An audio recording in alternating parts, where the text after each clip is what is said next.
Assalamu alaikum and a very good morning to all of you. Welcome to Nasser Public School online teaching system. Unit 1 Structure of Living Organism, Part 3 Structure of Animals, and in this part we will discuss the types of skeleton. This lesson is designed for the class 7 subject science week 2 lesson 3. Students' learning outcomes. By the end of the lesson, students will be able to describe the different types of skeleton found in animals, state the function of the different types of skeleton found in animals. Students, can you identify these pictures?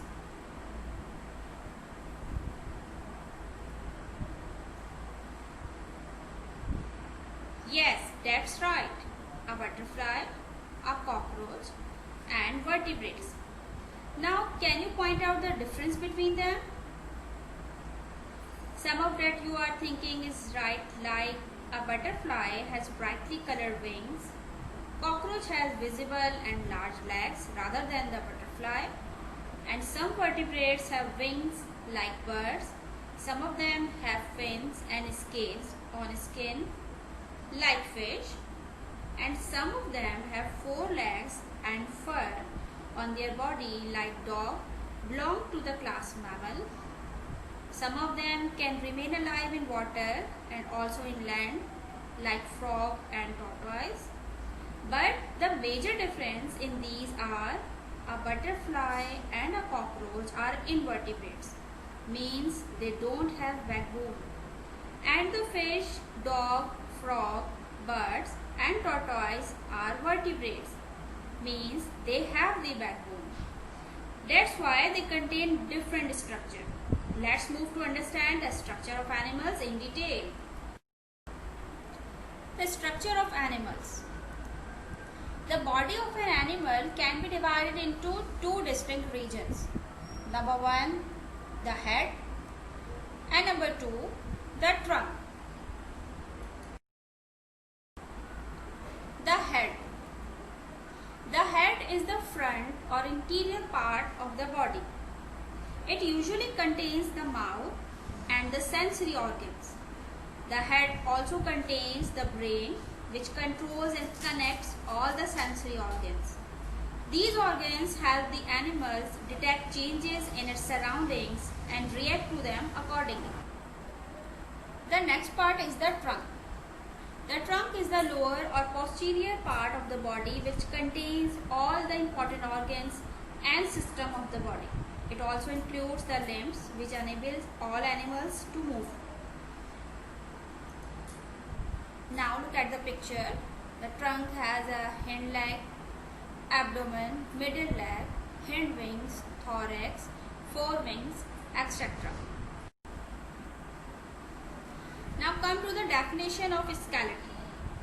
Animal bodies are soft and elastic, so they need a hard substance to support them. Some soft-bodied animals like jellyfish do not have a hard skeleton.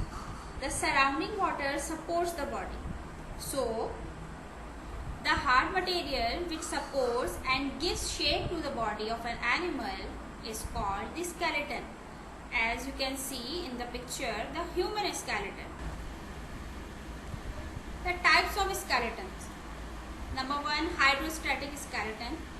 A hydrostatic skeleton or hydroskeleton is a flexible skeleton supported by fluid pressure.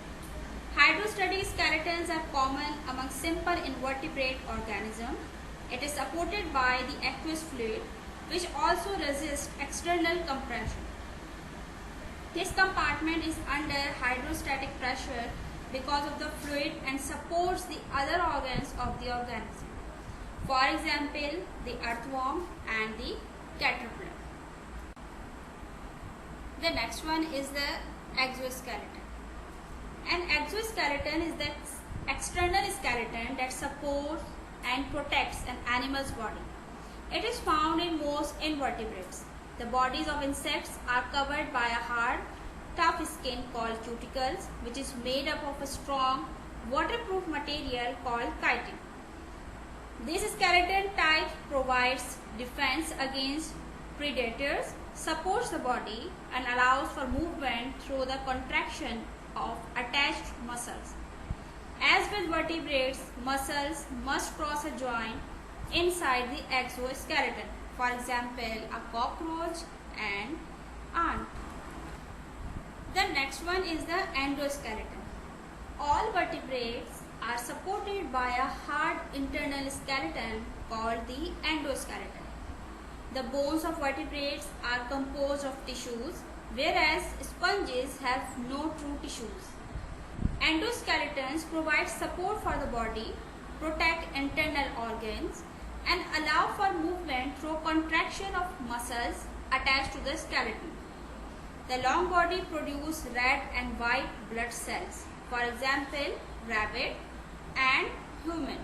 If we examine the skeletal framework of the I body, hope you will enjoy it. we see that it is made up of bones. The skeletal framework is known as endoskeleton. It maintains the body's shape and provides support to the body. Let us turn our attention to the skull. Inside the skull, we observe the brain. Thus, the skull provides protection to the brain. Now, as we look at the rib cage, we observe that it encloses the lungs and heart. So we can say that the endoskeleton protects the delicate and vital organs of the body. If we take a look at the skeleton, thus, the endoskeleton facilitates the attachment of muscles. In the garden, we can find earthworms. A closer view of an earthworm shows that it is a soft-bodied animal. Inside the body, we can see a fluid-filled coelom. Cross-section of the body shows muscles surrounding coelom. The pressure of fluid in the coelom, along with action of muscles, provides support to the body of the earthworm.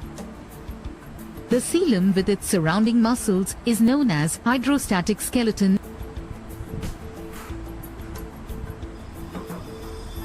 Hydrostatic skeleton enables the locomotion in earthworm. Now let us compare the endoskeleton and the hydrostatic skeleton. The human body consists of a skeleton made up of bones. This skeleton is called an endoskeleton.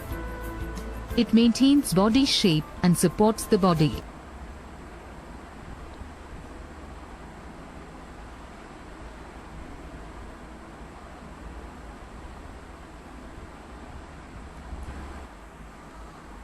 Summary of the lesson. The body of an animal can be divided into two distinct regions, the head and the trunk.